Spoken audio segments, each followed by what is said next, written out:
which was fantastic. He said, Che would rather face a bullet than reality. And it's a perfect description of him, I think. Yes, over here. So the film that we just saw, entitled Che, was described as a road show of this film, and it just was, I assume, similar to the one shown in Cannes. And there's been a lot of talk about, well, it's going to be released as 2 films. You know, now that it has been picked up by IFC, how would you like to see it released? As one massive 4-hour epic? 5, 1 hour. Here's our plan currently.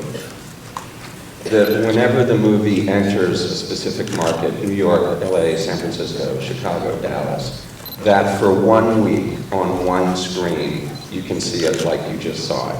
And there'll be a specially printed program with the credits from both of the films. And we're referring to that as the roadshow version, the way they used to do, you know, in the 50s and 60s. Yeah, sure. I think that's the ideal way to see it. It's a lot to ask of someone to throw away an entire day. But I guess my only argument is cinematically, we're making a demand on the audience that's very similar to the demands that Che made on the people around him. It's a big commitment, and it requires a certain kind of personality to want to experience it like that. But it was certainly designed that way so that you get the full effect of the kind of call and response between the 2 parts. Yes. I was wondering if you could tell us, if you could share a little bit of what were your first connections to Che Guevara in your life when you were younger, I think? And what was the most valuable thing about Che Guevara that you learned in doing his films? And other things, are you going to present in Argentina personally?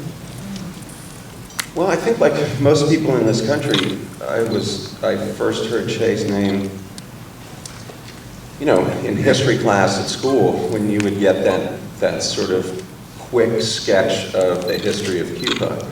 And one of the great things about having this job is that more often than not, I get paid to educate myself.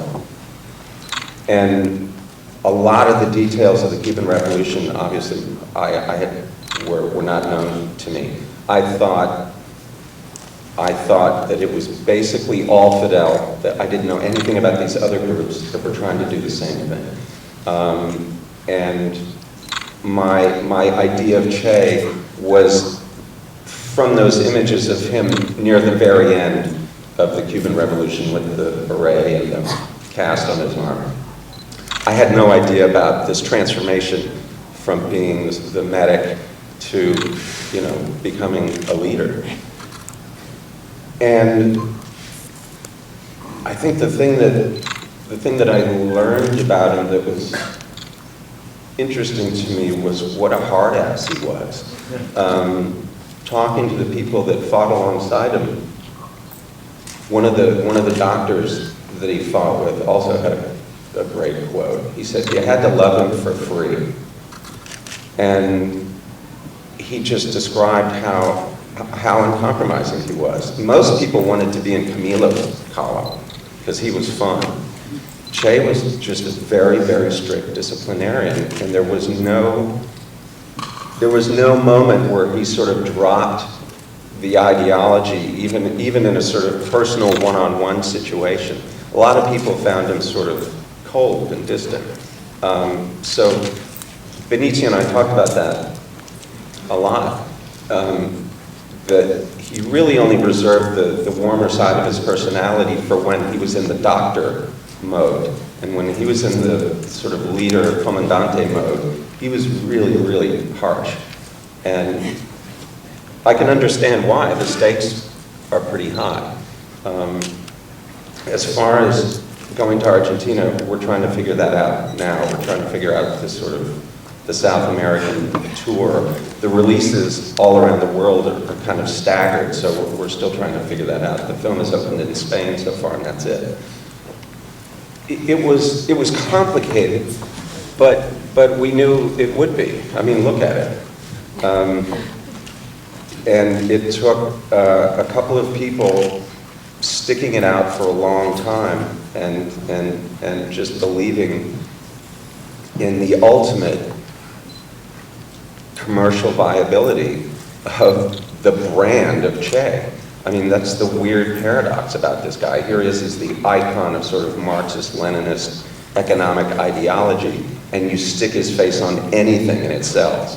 It's a very weird situation. And I believed that if we could just get the thing made, that ultimately it would find enough of an audience to get its money back. The amount of money that we had dictated a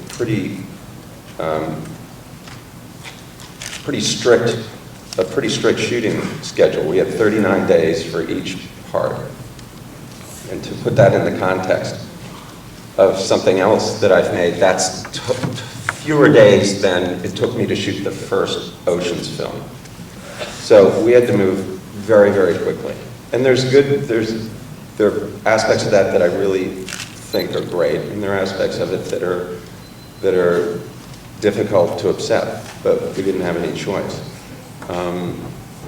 The bottom line was, at the end of the day, to get it done, to just have done it, was kind of the point.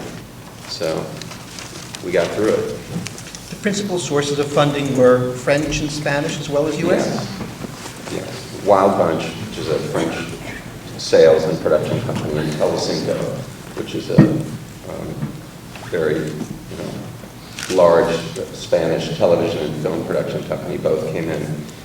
Wild Bunch has been there since the beginning, and Telecinco came in a couple of years ago, and so they deserve, if there's credit to be had, they deserve it. I was trying to find a very simple way to